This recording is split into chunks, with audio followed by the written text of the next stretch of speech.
I once had a one-night mistake with a man, and now my husband demands a DNA test for our son. I refused, and now he wants a divorce. How dare he show such a lack of trust in me? The word divorce is printed on a thick, official paper that now lies on our kitchen table. It feels like a bomb that has detonated in silence, shattering the walls of the perfect life I spent 7 years building. Beside me, my 6-year-old son, Mateo, plays with his dinosaurs on the rug, completely unaware that our small, happy universe has just imploded. And all because of a test, a stupid and humiliating DNA test. A week ago, my husband, Ricardo, came home with a grim expression and an envelope in his hand. He sat down with me at this very table and, without any preamble, slid the envelope toward me. Inside was a kit to take DNA samples and a letter from a laboratory. He told me, with a voice devoid of all emotion, that he had scheduled an appointment for the 3 of us.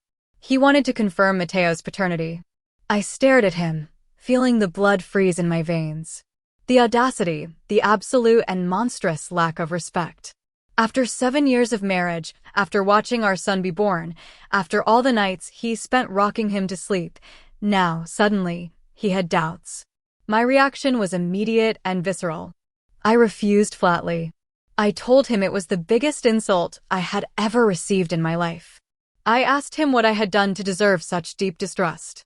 I yelled at him that if he could not look at our son, at his living image, and see his own father, then the problem was not in Mateo's DNA, but in his own twisted mind. I thought my outrage, my pain, would bring him to his senses. I thought he would realize the madness he was proposing and would apologize to me, but that was not the case. His face hardened. He told me that my refusal was, for him, a confirmation of his worst fears. He told me, if you have nothing to hide, why do you refuse? And that question poisoned everything. He was setting a trap for me. If I accepted, I would be validating his distrust and subjecting my son to a humiliating procedure. If I refused, I was guilty. There was no way out, so I stood firm. I told him that I would not subject our son to his paranoia, that I would rather our marriage break apart than allow him to question the integrity of our family in such a vile way. And he took me at my word. 2 days later he left, and today this letter has arrived. He wants a divorce, citing irreconcilable doubts about paternity. He has turned me into the villain, he has cornered me, and now he is telling the world that I'm the one with something to hide. But you know what? The only one who should be ashamed here is him for his lack of faith, for his betrayal of everything we have built. For you to understand why his distrust is the real sin in this story, you need to understand the small and stupid incident from which all this paranoia was born, an incident that meant nothing and that he has turned into the weapon to destroy us. To understand Ricardo's madness, we have to go back 7 years, right to the beginning of our marriage. We were young, we were in love, but we were also stupid. I had just started a new job at a marketing agency. The environment was intense, competitive, and I, eager to fit in, sometimes let myself get carried away by the company culture, long hours, many outings for drinks after work. Ricardo, who is an engineer, never fully understood that world. His life was orderly, logical. My world was a chaos of creativity and deadlines. This difference created our first frictions. There was one night in particular. We had landed a huge account at work. The client invited us all to celebrate at a very exclusive cocktail bar. The night went on. There were toasts, there was laughter, and I drank too much. In the midst of that blurry euphoria, I ended up talking to one of the company's directors, an older, married man named Javier. He was charismatic, powerful, and he was paying a lot of attention to me. I felt flattered, important. One thing led to another and, in an act of monumental stupidity fueled by alcohol and ambition, we ended up in a hotel room. It was a mistake, a horrible one-night mistake. The next morning, I woke up with a hangover and a guilt so crushing that I could barely breathe. Javier and I agreed that it had never happened, that we would forget that night forever. I went home to my husband, who had fallen asleep on the sofa waiting for me. I lied to him. I told him that the party had gone on late and that I had stayed over at a colleague's apartment. He, in his blind trust, believed me, and I swore at that moment that I would never be so stupid again. I buried the secret in the deepest part of my being and became the perfect wife. I stopped going out late. I distanced myself from the toxic culture of my office. I focused on my marriage, on building a life with Ricardo. A month later, I discovered I was pregnant. The joy was immense. It seemed like a sign from the universe, a chance for a new beginning, to erase the ugly memory of that night. Mateo was born 9 months later and was the light of our lives. The secret of that night stayed where it belonged, in the past. It had nothing to do with my son, with my family. It was a ghost of a version of me that no longer existed. It was not relevant. It was not a lie that affected our present. Or, at least, that is what I told myself for 7 wonderful and happy years. I did not realize that ghosts, sometimes, do not need to be summoned to return. Sometimes, they just appear. For 7 years, life was perfect. Mateo grew up, becoming a bright and happy child. Ricardo was a devoted father. The memory of that night with Javier faded into a blurry stain in my memory, an unimportant story from a previous life. The peace was shattered 2 months ago in a place as mundane as a parent-teacher conference at Mateo's school. We were sitting in those tiny chairs, listening to the teacher talk about the class's progress. And then, the door opened. A man entered, apologizing for being late. I looked up, irritated by the interruption, and my blood ran cold. It was him. It was Javier. He had hardly aged at all. The same hair, the same arrogant smile. He sat a couple of rows away from us. Our eyes met for a fraction of a second. I saw a flash of recognition, followed by an almost imperceptible smile, a smile that turned my stomach. I found out that his daughter was in the same class as Mateo, a cosmic and cruel coincidence. From that day on, my life became a minefield. Every school event, every children's birthday party was torture. I had to see him, to exchange polite greetings with him and his wife, all under the unwitting gaze of my own husband. Ricardo, of course, had no idea. To him, Javier was just Sophia's father. In fact, they started to get along well. They were both engineers. They started talking about work, about sports. They became friends, school friends. Every time Ricardo said, "I'm going to the game with Javier on Saturday," or "Javier recommended this restaurant to me," I felt a wave of panic. I was living in a nightmare of my own creation. The ghost had not only returned, but it was becoming friends with my husband. I tried to stay calm. I told myself that Javier would not say anything. Why would he? He also had a lot to lose. But the fear was constant. The breaking point came 2 weeks ago. Ricardo hosted a barbecue at our house and invited Javier and his family. It was a surreal and horrible afternoon. I had to act as the perfect hostess, smiling, serving drinks, while the only man I had ever cheated on my husband with was in my garden, laughing with him. At one point, I was alone in the kitchen for a second and Javier came in with the excuse of getting more ice. He leaned against the counter, too close, and said to me in a low voice with that same arrogant smile, "Your son is a great kid. He looks like you." It was not what he said, it was how he said it. The pause, the look, the insinuation. I froze. There was no direct threat, but the message was clear. He knew, and he was enjoying the power he had over me. I do not know if Ricardo heard us, I do not know if he saw the expression on my face, but I know that from that afternoon on, something changed in him. He started to look at Mateo differently, to study him, to compare him. And a week later, he came home with the envelope from the DNA lab. Javier's comment, that small and poisonous seed, had found fertile ground in my husband's mind and had grown into a monster of doubt that was now devouring our family. When Ricardo put that DNA kit on the table, my brain went into a state of total panic, but on the outside, I projected an image of glacial indignation. It was my only defense. If I admitted the slightest hint of doubt, if I hesitated for a second, I would be lost. I had to turn his accusation into an attack and myself into the victim. My refusal to do the test was not a cold, calculated decision, it was an act of pure survival. At that moment, not even I was sure of the truth. 7 years of self-conviction had made me believe that Mateo was, without a doubt, Ricardo's son. But the seed of doubt that Javier had planted at the barbecue, and that Ricardo was now watering with his paranoia, began to germinate in me too. What if? The question was too monstrous to contemplate, so I attacked. And my performance was masterful. I cried, I yelled at him, I asked him how he could look at his own son, at that child who adores him, and harbor such a poisonous doubt. I appealed to every memory we had, to every sacred moment, the night he was born, his first steps, the first time he said, "Daddy." I told him, this is not about me, it is about Mateo. What will we tell him? That his own father needed a scientific test to believe he was his? What kind of wound are you going to inflict on him? He will never forgive you. And neither will I. I put our son between us as a human shield, and it worked. I could see the conflict in his face, the doubt fighting against his love for Mateo. And then I discovered it. I discovered that his weak point, his Achilles heel, was his devotion as a father. He could not bear the idea of hurting Mateo. And I used that. I used it mercilessly. He tried to reason.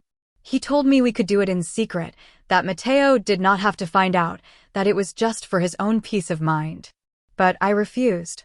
I said that the act itself was a betrayal, that the mere existence of that doubt, verbalized and turned into a plastic kit, was a poison that had already contaminated our family. I gave him an ultimatum. I told him, either you trust me, us, the family we have built, and you throw that stupid kit in the trash right now, or this is over. Because I cannot live with a man who needs a piece of paper from a lab to validate his love for his own son. I cornered him, I forced him to choose between his doubt and his family, and in my twisted mind, I felt that I was fighting for the integrity of our home. I was not hiding a secret. I was defending a principle. The principle that faith and love should be stronger than any suspicion. He could not make the decision at that moment. He stood there looking at me with a distraught face, trapped in the snare I had set for him. And that indecision was what led him to leave, to send me the divorce papers. My refusal was not an admission of guilt, it was an act of war, a war to protect my son from his doubt and, perhaps, to protect myself from a truth I was not prepared to face. But he did not see it that way. He saw my refusal as the only answer he needed. And so we returned to this kitchen, to this divorce letter, to the silence of a broken home. Ricardo has left me and has told the world he did it because I refused a paternity test. He has painted me as the guilty wife, the one hiding a terrible secret. And I'm the only one who knows the truth. I was the one who fought for the sanctity of our family. He is a suspicious man, a man so weak that a single insinuating word from another man was enough to tear down 7 years of trust. What kind of love is that? A fragile, conditional love, based not on faith, but on the need for scientific certainty. And now, what am I supposed to do? I'm cornered. If I continue to refuse the test, the divorce will proceed, and I will forever be the guilty adulteress in the eyes of everyone, including, eventually, my own family and maybe even Mateo. If I give in and accept the test, I'm validating his monstrous distrust. I'm admitting that he had a right to doubt, and I would be subjecting my son to the humiliation of his own father questioning his existence. And there's the terror, that small, icy voice in the back of my mind. What if the test reveals the unthinkable? What would happen then? No, I cannot allow it. The possibility is too remote, too destructive. Mateo is Ricardo's son, he has to be. So my only option is to keep fighting, to continue being the victim of his paranoia. I'm going to hire a lawyer. I'm going to fight this divorce, not by accepting it, but by combating it. I'm going to expose his DNA request for what it is, an act of emotional cruelty. I'm going to paint Ricardo as the paranoid and controlling husband he is. He thinks he has me cornered, but he does not realize that a cornered mother is the most dangerous animal of all. I'm not going to give him the easy divorce he wants. I'm not going to give him the confirmation he seeks. I'm going to drag him through a legal and emotional hell. I will make him regret the day he decided that a piece of paper from a lab was worth more than 7 years of my life. How dare he distrust like that? It is not a question, it is my battle cry. He started this war with his doubt, and I'm going to finish it. No matter what the truth is, The only truth that matters now is the one I can get the world to believe. Popular comments from Reddit. Anonymous User 1. You refuse a simple DNA test that would clarify everything, and he is the suspicious one. The logic is astounding. If you have nothing to hide, why so much drama? Take the test, prove he is his son, and save his face. Your refusal screams guilt. Anonymous User 2. The problem is not the test, it is what motivated it. After 7 years, out of nowhere, he asks for a test. Something must have happened. And your reaction, instead of being, "Of course, my love, let us do whatever is necessary to make you feel secure," was a total attack. You are hiding something, and it is not just the potential result of the test. Protagonist's response. Something had to happen? Of course it happened. A jealous and manipulative man whispered poison into my husband's ear. And I'm supposed to submit to the paranoia that another man has created? No, it is about principles. I'm not going to give in to emotional terrorism. Anonymous User 3. You are using your son as a shield to avoid the truth. Your argument of protecting him is a smokescreen. A painless DNA test is much less harmful to a child than growing up in the middle of a contentious and poisonous divorce with a father who will always have a doubt. Take the test for him, if you really care about him. Protagonist's response. Less harmful? To know that your father doubted your very existence? That is a wound that never heals. The damage is already done by his request. Doing the test would only make it permanent. I'm protecting his heart from a wound that his own father is willing to inflict on him. That is what a mother does. Update 1. A month has passed since Ricardo served me the divorce papers. A month of a cold war that has escalated into an all-out battle. As I promised, I did not sit back. I hired a lawyer, a shark known for her aggressiveness, and we have gone on the offensive. I read the comments. People say my refusal screams guilt. How easy it is to judge. Do they not understand that this is no longer about the truth? It is about a power struggle. Ricardo tried to humiliate and corner me, and I simply refused to be the victim. My strategy has been ruthless, I admit, but he left me no other choice. My lawyer and I have built a case that paints him as the villain. We have filed a counterclaim citing extreme emotional cruelty. We have used his request for the DNA test as the centerpiece of our evidence, arguing that it is an act of psychological abuse designed to terrorize me and traumatize our son. And I have started my own public relations campaign. I have called every one of our mutual friends. I have told them my version of the story, embellished with tears and righteous indignation. I have told them about the night of the barbecue, about how Javier, a mere acquaintance, made an ambiguous comment and how my husband's fragile masculinity shattered, leading him down this spiral of paranoia. I have painted Ricardo not as a wounded man, but as a weak, easily manipulated man prone to irrational fits of jealousy. And it is working. People are starting to have doubts. I have received messages of support. A couple of friends have told me they always thought Ricardo was a bit intense. I'm changing the narrative, brick by brick. But my masterstroke happened last week, and I used the only person I knew he could never refuse, Mateo. I arranged a FaceTime call between Mateo and his father, and, just before the call, I told Mateo, with infinite sadness, that Daddy was a little confused lately, and that was why he was not at home. I told him that Daddy mistakenly thought that maybe he was not his real daddy. My 6-year-old son's face crumpled in painful confusion. He did not understand the concept of DNA, but he understood rejection. During the call, Mateo, with the brutal innocence of a child, asked his father, "Daddy, why do you not want to be my daddy?" I saw Ricardo's face crumble on the screen. I saw the pain, the guilt. I saw how my weapon, my human shield, had hit its mark. He tried to stammer a response, but he could not. After the call, Ricardo sent me an email. For the first time, it was not from his lawyers, it was from him. He begged me to stop involving Mateo in this. He told me he was willing to talk. I have won a battle. I have made him feel guilty. I have made him doubt his own stance. I do not know if I will win the war. I do not know if I will stop the divorce, but I have shown him that I'm not a passive victim. I have shown him that if he tries to destroy me with his distrust, I will fight with the only weapons a mother has, the unconditional love of her son and the will to use it.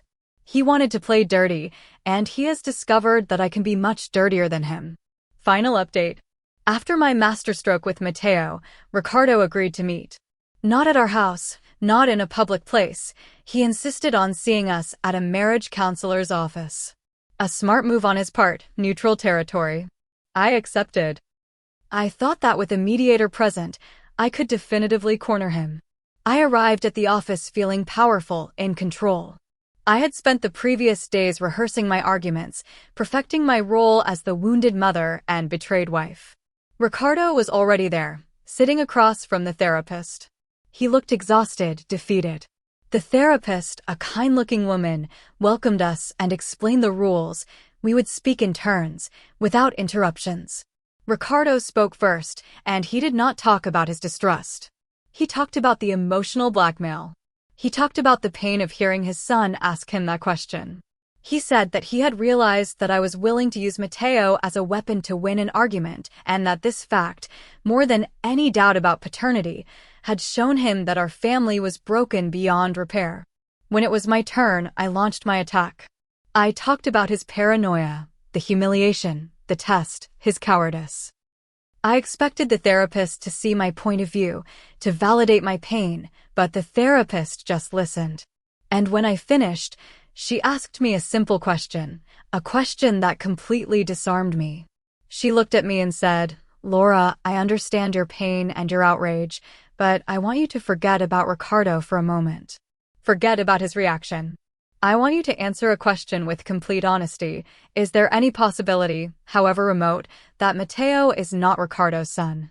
The room fell silent. It was the question, the only question that mattered, the question I had been avoiding with layers and layers of manipulation and counterattacks. I looked at Ricardo. He was looking at the floor, but I knew he was listening, holding his breath. I looked at the therapist. Her gaze was not one of judgment, it was one of expectant calm. And in that moment, I knew the game was over. I could lie, I could continue with my performance. But there, in that neutral room, the lie felt too heavy. I broke down. I started to cry and, between sobs, I whispered the truth. "I do not know," I said. "Honestly, I do not know." That was the first time I had admitted it out loud. The first time I had admitted it to myself. I will never forget Ricardo's expression. It was not one of anger, it was one of silent devastation, as if he had been expecting the worst news in the world, and yet was still unprepared for it. We did not say much more. The session ended. Ricardo got up and left without looking at me. The next day, my lawyer called me. Ricardo's lawyers had been in touch. He had withdrawn his divorce petition for irreconcilable doubts and had replaced it with a new one. Now, the DNA test was not a request, it was a court order, and I no longer had any basis to refuse. So this is the end. My manipulation has led me to a dead end. I forced a confrontation, and in that confrontation, I was forced to reveal the one truth that could completely destroy me. The test will be done next week, and it does not matter what the result is. If Matteo is his son, I have destroyed my husband and my marriage with my refusal and my games. I have shown him that I'm a manipulator willing to hurt our own son to save myself. If he is not, I have built 7 years of my life and my son's entire life on a fundamental lie. There is no possible victory. My attempt to control the narrative has led me to lose it completely. There is no one left to blame, no more strategies. There is only the truth, and I'm about to find out, in the worst possible way, what it is. And I have to live with it.